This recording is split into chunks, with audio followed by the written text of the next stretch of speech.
Alright. Since there's something to update, I guess I will.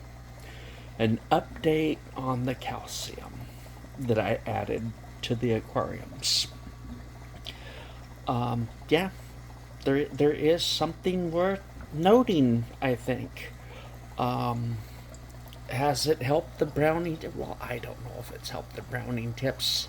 It hasn't been in there long enough to really do anything to the plants.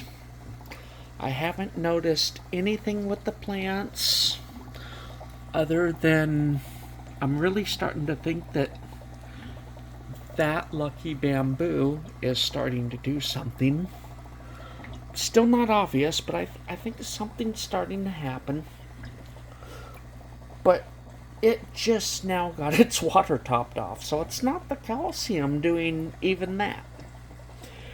But I did notice, you know, nothing over here. You know, it's still a pretty leaf. It's a solid leaf, but it's a pretty leaf. Nice and shiny. What kind of leaf shine do you use? None. There is no leaf shine on that leaf. Guaranteed. Okay. But back to the calcium. Is what there is to update, and I will go down into this ugly, dirty tank and show you. Here we go. Hold your breath. We're going to go underwater. Okay. I got my talking underwater skill on, so I can talk underwater. Let me get down here on a knee. Okay, down we come. There it is. There is the calcium. It sank. And there's a decaying leaf and a stick of lucky bamboo that is in there for some reason. But yeah, only some of it dissolved. Now, I did say quite a lot ended up in this tank, but I was expecting it all to dissolve. The only thing I can figure is there is enough calcium in the water that it's just not dissolving anymore, not even powder. There's eggshells in that basket up there, and the idea was, the calcium would leach out.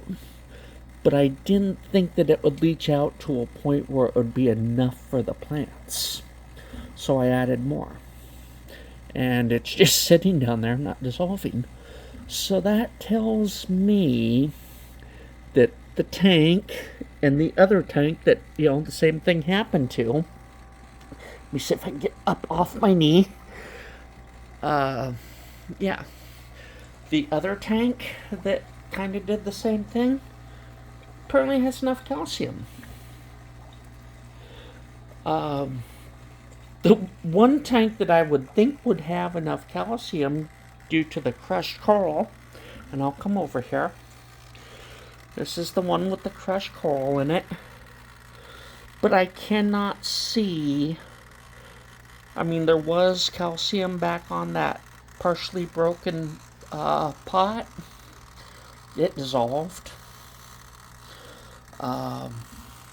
Looks like there's a couple of bits of calcium on the plant that didn't dissolve, but that's it. So I guess technically this tank has enough calcium too, just not as much as the other two. Okay, back over here. I'll shine it on some plants.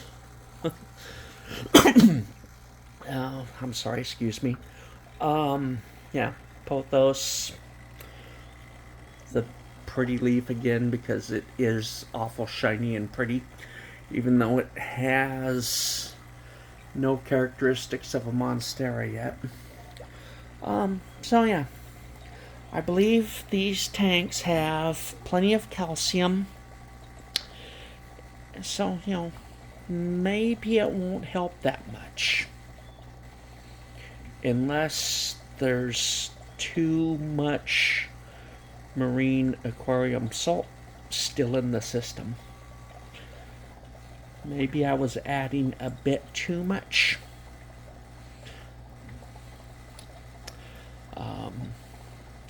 I believe I added a little bit recently, so I'm holding off for a little while.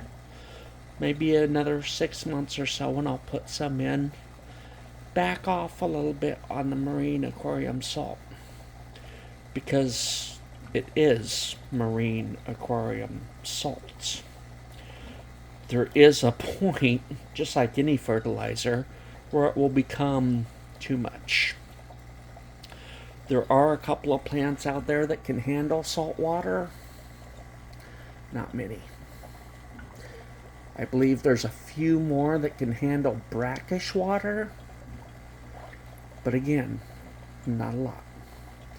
Most plants do not want, a quote unquote saltwater concentration. So maybe I got a little bit high. I don't know if you're talking about plants that the measuring equipment will go low enough. Yeah, it may already be too much once that equipment starts to recognize that you got salt in the water. But I'm certain that there's enough calcium at this point. So I'll keep you informed and talk to you next time.